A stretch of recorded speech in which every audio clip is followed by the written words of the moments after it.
Alright, my friends, so apparently I triggered some people in my last video. Hi, boys.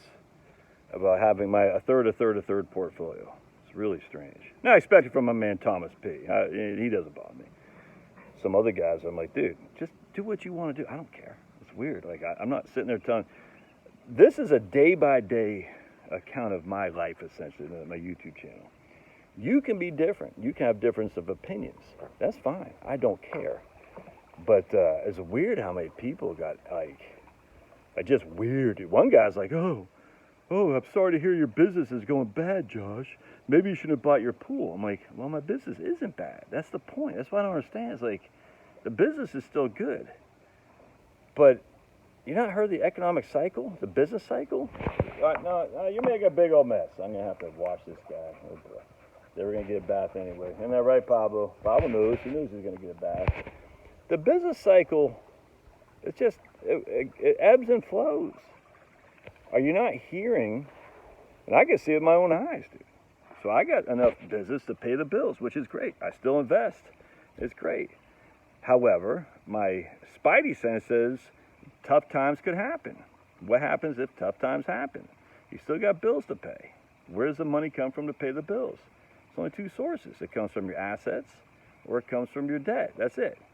So if your assets are all in stocks, what do you have to do? You have to sell some of your assets. I don't want to sell assets that potentially could be down 25 to 30% or 37% or 57%, which is literally what happened in 2007, 8, and 9. I want to sell assets that are up in value and that we're getting 4 to 5% cash with no downside risk. Inherently, it says, it's weird, man. I want to sell assets that have appreciated. I do not want to sell assets that have depreciated if the bad times come.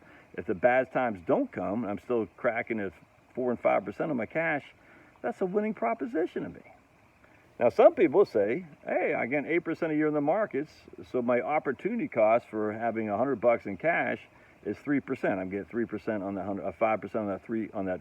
I'm getting 5% on that $100 in cash, which means I'm missing out on my 8% in the market. And if you compound that over 30 years, that's bad. I 100% get that, but that doesn't take into consideration the business cycle. And the business cycle, the ebb and flow of the nature of the world, which includes your investments. The idea that you're going to get an 8% year-over-year return on stocks is just freaking, it's insanity on steroids, dude. You don't get 8% a year. You get 12. Basically, you get 28 one year, negative 10 the next year. You see what I'm saying? On the average is 8%. I'm just using that for a nice round number. But on any given year, you're not getting that. That's why the whole thing with Dave Ramsey, it drives you up the wall. He's like, you can take 8% a year. This lady called in, she had $1 million portfolio. He's like, you can take, what do you say, 80 or 70,000 a year and still add your capital. I'm like, this is insanity, man. It's not. And so what you're trying to see is I'm trying to protect myself against a business cycle. All right, by the way, this is a Sabbath video. I don't think I said that. So any income I make off this video from YouTube will go into my Sabbath playlist. And at the end of the year, we'll send it to a pregnancy center. We have a good one we're fond of in South Texas. That my wife has a good friend that we met through the Catholic Church. I think it was St. Thomas Aquinas down there. No, that's the one we go to here. What was the one? I can't remember. Blessed Sacrament was the one we went to in Harrisonburg. Christ the King is the one we went to in Haddonfield, New Jersey. St. Peter's. It's called St. Peter's in Bernie, Texas. And they have a pregnancy center in I think it's South Texas Pregnancy Center, if memory serves. So we'll donate any money we get at the end of the year. We tally up on the Sabbath videos. We donate to those guys. By the way, Skip Ritchie will be joining me here in a couple hours live from Zimbabwe, as a matter of fact. So if you want to learn about his story and how he's helping orphan children in Zimbabwe, that'll be a lot of fun. So we'll do that live here in about noon Eastern time, 6 p.m. Zimbabwe time. All right, so just because your cash is good now doesn't mean it will be good in the future. Thus, for your old buddy Josh, and again, this is just my story that I essentially am putting on video. You know, we spent a lot of money on my pool, my addition right there, the backyard landscape. We've been here 10 years. So the last 10 years, we've put a lot of money into this house. And I love it, dude. I love having the pool, love having my addition, love having my landscape. It's great. But it costs money. And that's money that inherently came from what? Cash, right? So we paid for all this money, cash money. Then last year, we got hit with a pretty big tax hit, and I was prepared for it, but not to the extent that the tax hit happened. So I'm still digging out from under that. I'll be done with that most likely by the end of this year. So I got a 1.9% credit card on Navy Federal Credit Union, and I'll be done with that. So by then I'll have no debt except for my mortgage, and then and that's it. Just that's the only debt I have, and I've been working like a freaking banshee to pay off that mortgage. All right, but that's great. But my cash is minimized. You see what I'm saying? With all the expenditures and cash, the cash is minimized. So now you got to raise cash if things go south. I still got enough income from my business operations paying the bills. But you can see things getting dry, dude. You know what I'm saying? So you're like, okay, well, things may or may not stay dry. I don't know. I mean, right now it's not dry. I mean, this month I've freaking made a decent, for May, I'm fine. The question is what happens in June? What happens in July? What happens in August? You see what I'm saying? Not to be prepared for that. I just don't know how people can sleep at night. I don't get it, man. I can't. So I say the worst case scenario is I don't get any other income from my business.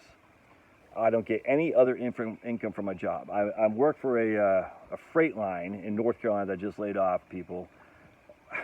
All right, well, I got unemployment. Unemployment doesn't pay for health insurance. All right, so unemployment doesn't pay for health insurance. Well, I still stay on the company's health insurance. Yeah, that's called COBRA, and you have to pay the entirety of that company's health insurance. Now, they might give you a benefit, say, oh, we'll pay for that for you, in terms of a severance package. Many companies don't. Many companies say, we're going bankrupt. We got no way to pay for that health insurance. So you're on your own. So now your unemployment, by the way, it doesn't kick in dollar for dollar, all right? There's maximum how much you can get unemployment. And now you get a big hit on health insurance because before your company was subsidizing a lot. I don't get how people don't see this. It's crazy to me. It's not just in trucking. We did a video the other day about the American Trucking Association or something like that. Said there's like 9,000 trucking concerns that are basically on the brink. All these banks are on the brink. Google, Facebook, all these people laying people off left and right. Now that might not affect you. It might not affect you, and you're good. But you don't know. You think the business cycle is just a perpetual in a slow growth environment? It goes up and it goes down. Small businesses fail all the time. Large businesses fail all the time. People get laid off all the time. To say I'm taking precaution against that, I'm not going to say inevitability, but that potential doesn't mean you're freaking scared. It doesn't mean you're like, oh, you don't trust the stocks, the historical idea of the stocks. No, I live in the day.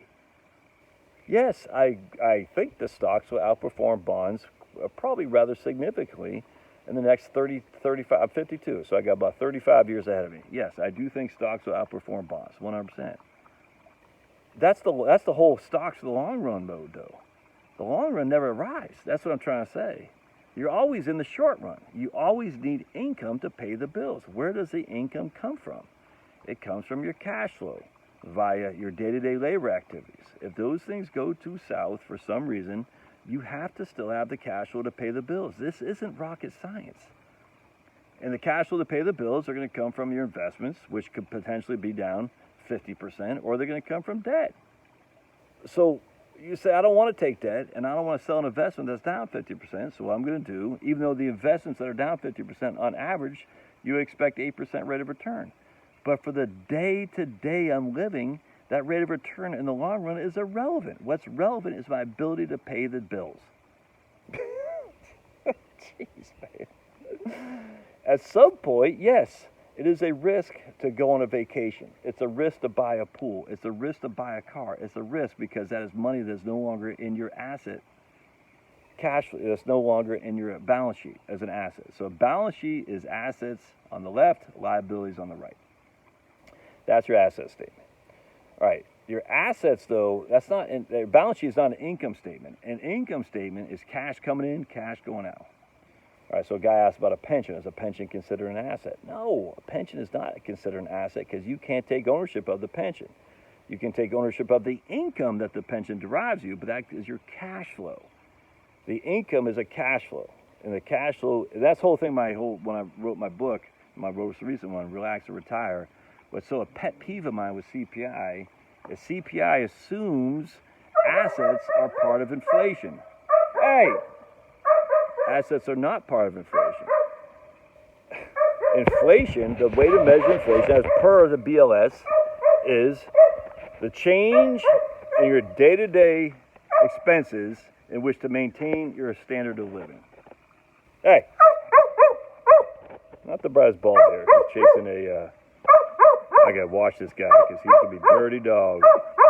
He's getting his natural hunting instincts and chasing a. All right, no, You're gonna. Oh, dude, you're gonna. Oh, get out of there. Hey, look, he gets his hunting instincts in, and you don't want to mess with that. Look at him. All right, come on, he's gone. That's entertainment, dude. That's first class entertainment here on YouTube. He scares me. Sometimes he gets his dog instincts. You're like, dude, you get in the way of that. He's like, "Rrr." You're like, oof. Even Pablo gets in the way of Finney sometimes. Oh boy, he's a messy dog. It's gonna be fun bathing him. Basically, 75 pounds of muscle with jaw bones like a pit bull. Can you hear him? But so anyways, he's got jaws like a pit bull. He's normally just a chill dog, but all right, I have to get the broom. He does not like the brooms. Anyway, so what is it called? Being forewarned is forearmed. People are like, oh, you're negative on America, you're negative on the markets, Bob. No. It's called being a prepper. I'm cautious. And if the cash flow stops, I want to have enough money. All right.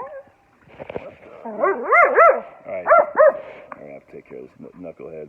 I'm going to go get a spray can and spray him because he's dirty. You need a bath. All right, we're getting baths. Anyway, so do what you got to do. I don't care. But if you think your position in life is such that you don't need money to pay the bills, look, I was there, dude. I was there back in the aughts. I said all my emergency money is in the VTI. Back then it was actually VTSAX. It was actually VTSMX, to be honest with you. That's before they even had the Admiral shares. That's how long I've been around.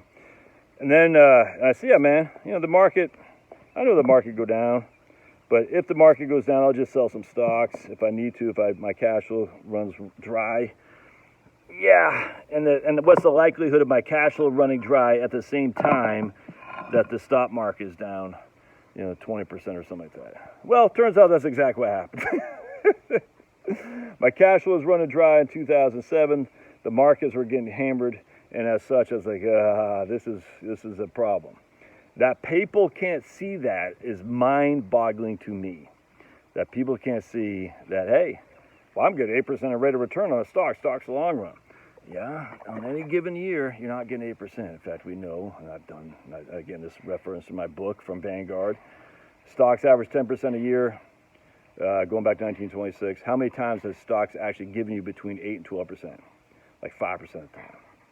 Anyway, trigger it if you want. Doesn't bother me. I don't care. I'm just trying to be forewarned is forearmed. If that's not the right thing there, just put it in the, oh boy, look at it. Now you're limping. All that chasing around, now you're limping.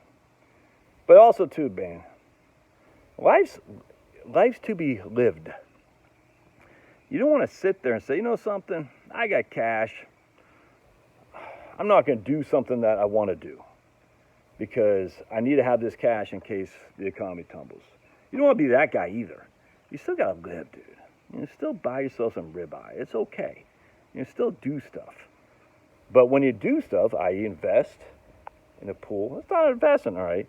Spend money on a pool. When you do stuff, recognize you're going to have to replenish the cash from what you used to invest in that pool. It's not an investment. Okay, whatever. And it's okay. And so when that time comes, when your cash is sparse, you got to raise the cash. Then when the cash is raised again and your income jumps back up to where you hope it would be, all right, then you got your cash, you can go back to 100%, or however you want to do, the barbell. But until then, you need cash to live. It's not difficult.